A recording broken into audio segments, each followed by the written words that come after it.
नमो नमः बच्चों। मैं Neeta, faculty of Kudos International School. आज आपको क्लास 8 का चैप्टर कंटकस्य रुचि, ये देखिए पंचम पाठः कंटकनीव कंटकम, यानी कांटे से ही कांटे को निकाला जाता है। इसका अर्थ क्या है? मतलब कोई कोई कठिनाई है तो उसको हम दूर कर सकते हैं। तो जैसे लोहा लोहे को काटता है, वैसे ही कांटे को भी कांटे से ही निकाला जा सकता है। तो मध्य प्रदेश के डिंडोरी जिले में प्रधानों के बीच प्रचलित एक लोक कथा है। ये कंटकनीव कंटकम जो है, ये एक लोक कथा है। मध्य प्रदेश के डिंडोरी जिले में प्रधानों के बीच प्रचलित एक लोक कथा है। ये पंचतंत्र की शैली में रचित है। किसकी शैली में? पंचतंत्र की। इस कथा में ये स्पष्ट किया गया है कि संकट में चतुराई एवं प्रत्युत्पन्नमतित्व से बाहर निकला जा सकता है। मतलब प्रत्युत्पन्नमतित्व से क्या मतलब है? एकदम कोई उपाय अपने को आता है दिमाग में, तो वो ही होता है प्रत्युत्पन्नमतित्व। तो उससे हम बाहर निकल सकते हैं कठिनाई से। तो यही ये कहानी हमको बता रही है। अब इसके अंदर क्या होता है? आसित कश्चित चंचलो नाम व्याध। आसित यानी था, कश्चित यानी कोई, चंचल नाम का, व्याध यानी शिकारी। देखो, कोई चंचल नाम का शिकारी था। पक्षी मृग आदि नाम ग्रहणीन स स्वीयाम जीविकाम निर्वाहयति स्म। तो पक्षी और हिरणों आदि को, यानी पक्षी और यहाँ मृग का मतलब पशु भी होता है। तो वो पक्षी और पशुओं को ग्रहण यानी पकड़ कर वह अपनी जीविका का निर्वाह कर रहा था, यानी जीविका यापन कर रहा था। एकदा स वने जालम विस्तरीय गृहम आगतवान। एकदा यानी एक बार वह वन में जाल फैलाकर घर आ गया। अन्यस्मिन् दिवसे प्रातःकाल यदा चंचल वनम गतवान तदा स दृष्टवानः। अब वो जब जाल बिछा कर आ गया तो अन्यस्मिन दिवसे यानी दूसरे दिन, प्रातः काले यानी सुबह के समय, यदा यानी जब, चंचल वन में, गतवान यानी गया, तदा स दृष्टवान तो उसने देखा, तब, तदा यानी तब, यदा यानी जब, तो तदा यानी तब उसने, स यानी उसने, दृष्टवान यानी देखा।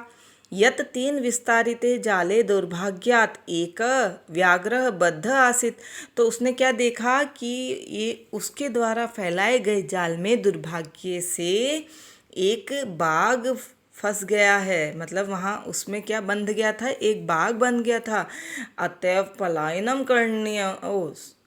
तो स अचिंत्यत, तो उसने सोचा, स अचिंत्यत यानी उसने सोचा, व्याघ्रम माम खादिष्यति, अतएव पलायनम करणीयम। तो उसने क्या सोचा कि ये बाघ तो मुझे क्या करेगा? खा जाएगा। खादिष्यति यानी खा जाएगा, अतएव मुझे भाग जाना चाहिए। पलायनम करणीयम यानी भाग जाना चाहिए।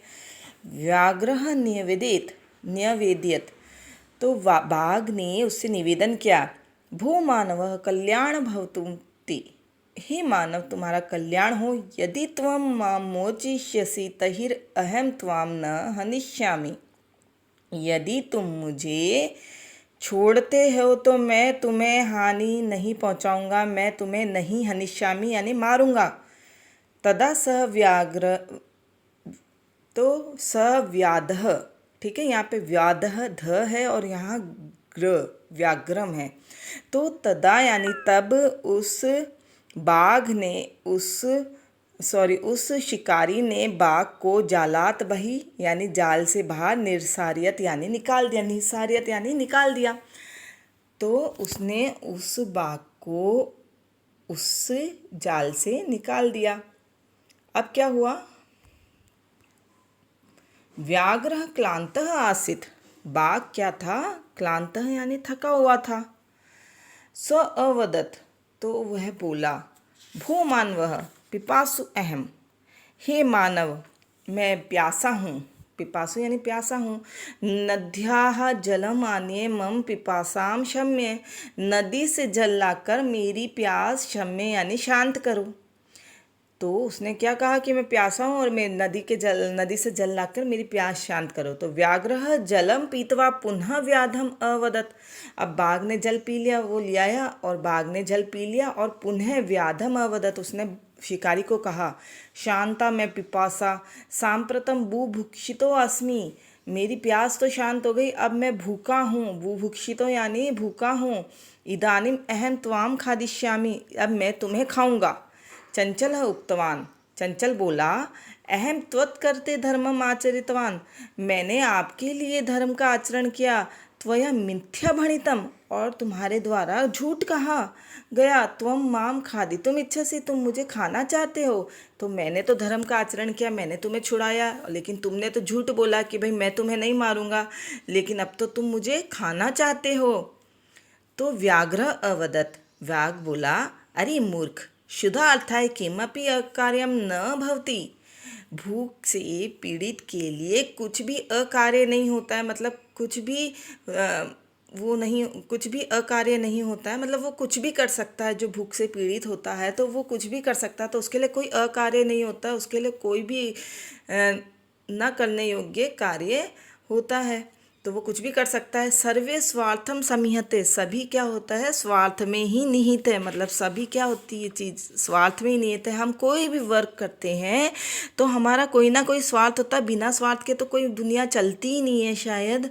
क्योंकि अगर हम पढ़ाई भी कर रहे हैं तो हम ये सोच रहे हैं कि हम आगे जाके इसका रिजल्ट अच्छा प्राप्त करें, तो हम इसलिए कर रहे हैं। तो प्रच्छा कम अपी यानी किसी से भी पूछ लो। चंचल नदी जलम अपृच्छत, तो चंचल जो होता है वह नदी के जल को पूछता है, नदी के जल को पूछता है चंचल। नदी जलम अवदत, नदी का जल बोलता है, एवं एव भवति, ऐसा ही होता है। जना मयि स्नानम कुर्वन्ति, जना मेरे में, लोग मेरे में स्नान करते हैं। वस्त्राणि प्रक्षाल्यन्ति, वस्त्रों को धोते हैं। तथा च मलमूत्रादिकम विसर्ज्य निवर्तन्ते, और मलमूत्र आदि करके मतलब वो उसमें कर देते हैं। वस्तुतः सर्वे स्वार्थम समीहते, क्यों, वस्तुतः निश्चित ही सभी स्वार्थ में निहित है कि मैं तो उनके लिए इतना अच्छा करती हूँ, ठीक है ना, लेकिन लोग मुझ में स्नान कर देते हैं, कपड़ों को धो देते हैं, और यहाँ तक कि वह मलमूत्र भी यहीं पे कर देते हैं, तो सभी स्वार्थ के में लगे हुए हैं। चंचल वृक्षम उपगम्य अपृच्छत, चंचल वृक्ष को जाकर पूछता है, वृक्ष के उपगम्य यानी समीप जाकर पूछता है। वृक्ष अवदत, वृक्ष बोलता है, मानव अस्माकं छायायाम विरमति, मानवा यानी मनुष्य हमारी छाया में विश्राम करते हैं, रुकते हैं। अस्माकं फलानि खादन्ति, हमारे फल खाते हैं। पुनः कुठारे प्रहरते, पुनः वह कुल्हाड़ियों से हम पे प्रहार करके, अस्मभ्यम यानी हमें सर्वदा यानी हमेशा कष्ट देते हैं। तो यत्र कुत्रापि छेदनम कुर्वन्ति, और जहाँ कहीं वह क्या करते हैं, काटते रहते हैं। सर्वे स्वार्थम समीहते, तो सभी स्वार्थ में निहित है, मतलब हम तो क्या है, हम तो छाया, मतलब मनुष्य हमारी छाया में रुकता है तो भी हमारे लिए क्या करता है, वो हमारे फल खा जाता है, हमें फिर कुल्हाड़ियों से भी काट देता है, हमें कष्ट देता है, और कहीं भी मतलब काटता है। तो वह इस तरह से क्या है कि सभी अपने स्वार्थ में निहित है, मतलब कोई भी भलाई करता है तो वो अपने स्वार्थ के लिए ही करता है।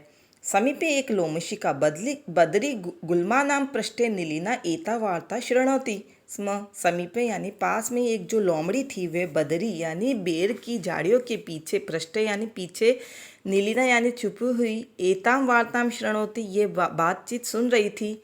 सा सहसा चंचलम उपसरत्य कथयति, वह अचानक चंचल के पास जाके कहती है, का वार्ता, क्या बात है। माम अपि विज्ञाप्य, मुझे भी बताओ। स अवदत, अहम मात्र स्वस अवसरे त्वं समागतवती, तो वह बोलता है, अरे मौसी तुम तो अवसर पे आ गई। मया अस्य व्याघ्रस्य प्राणा रक्षिता परम एष माम एव खादितुम इच्छति, मया यानी मेरे द्वारा इस बाघ के प्राणों की रक्षा की गई, परम यानी लेकिन ये मुझे ही, माम एव यानी मुझे ही खाना चाहता है। तदंतर स लोमिशिकाय निखिला कथा न्यवेदित, तो उसके पश्चात उसने लोमशिकाए यानी ये चतुर्थी का एक वचन है, ठीक है। लोमशिका स्त्रीलिंग है इसलिए लता शब्द रूप की तरह इसका चतुर्थी एक वचन है लोमशिकाई। तो उसने सब लोमशिका यानी लोमड़ी को सारी कथा कह दी, नैवेद्यत यानी निवेदन कर दी।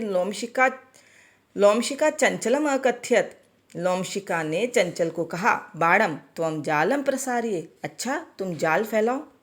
तो उसने क्या कहा, तुम जाल फैलाओ।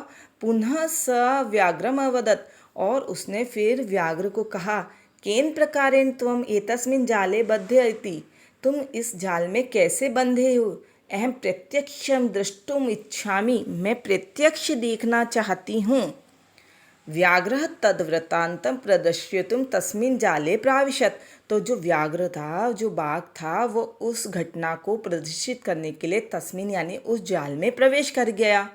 लोमशिका पुनः अकथ्यत, लोमशिका ने फिर बोला, संप्रति पुनः पुनः कूर्दनम कृत्वा दर्श्य, तो अब वह फिर से मतलब कूद कूद कर दिखाओ। तो उससे क्या बोला कि तुम कूद कूद कर दिखाओ। स तथैव समाचरत, उसने वैसा ही किया। अनारतम कूर्दनेन स श्रांत अभवत, अब वो अनावरतम यानी अनारतम यानी लगातार कूदता रहा, तो वो क्या हुआ, लगातार कूदने से वे थक गया।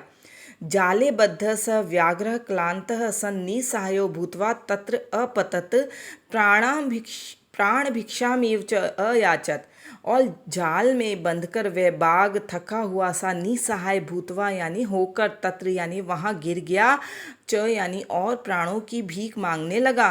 लोमशिका व्याघ्रम अवदत, लोमशिका ने बाघ को कहा, सत्यम त्वया भणितम, तुम्हारे द्वारा सत्य ही कहा गया था। सर्वे स्वार्थम समिहित, सभी अपने स्वार्थ में लगे हुए हैं, सभी स्वार्थम समिहित यानी सभी स्वार्थ में निहित है। तो इस तरह से तुमने भी जो काम किया तो ऐसे ही तुम्हारे को सजा मिलनी चाहिए। जाले पुण्य तम वध दृष्टवा सव्याध प्रसन्न भूतवा गृहं प्रत्यावर्तत, जाल में फिर से उसको बंधा हुआ दृष्टवा यानी देखकर, सह व्याध यानी वह जो शिकारी था, व्याध यानी शिकारी प्रसन्न होकर घर लौट गया। प्रत्यावर्तत यानी लौटना, तो वह लौट गया। तो इस तरह बच्चों कि ऐसा नहीं है कि सभी स्वार्थ में निहित है, सभी स्वार्थ में है। भलाई के लिए करो